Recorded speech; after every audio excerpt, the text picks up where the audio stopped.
Снял самовольно крышку от люка и не украл, а починил за свой счет. Такое поведение 33-летнего жителя Бишкека Туратбека Садыкова до сих пор не укладывается у многих интернет-критиков в головах. 12 ноября в одной из социальных сетей появился пост о том, что на пересечении улиц Алматинская Абдымамунова неизвестный мужчина погрузил в багажник авто крышку от люка и скрылся. Проходящие два помог мне, я попросил, помогли. Оно очень тяжелое было, мы еле грузили на свою машину.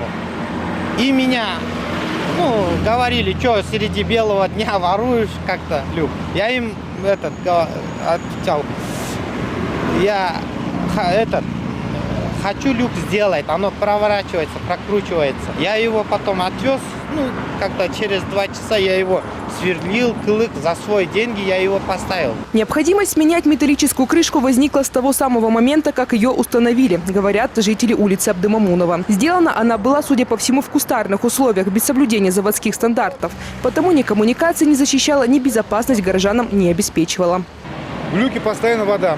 Мы часто звонили в горводоканал, потому что жителям нам тяжело. У нас дети в школу ходят, он перевернется, не дай бог, кто утонет или еще что. Взрослые уже проваливались.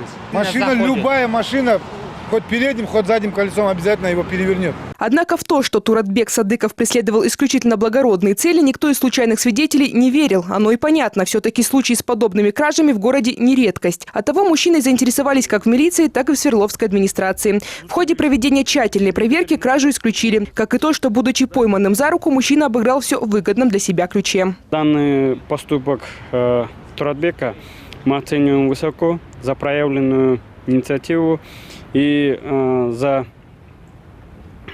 такое отношение к своему городу.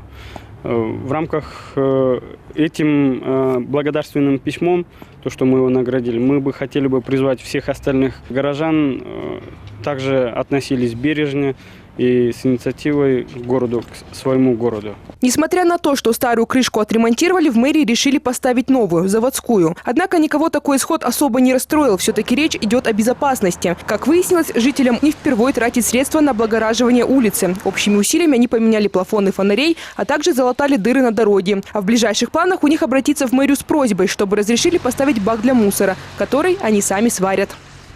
Екатерина Ступкина, Владимир Кулбалдиев, НТС.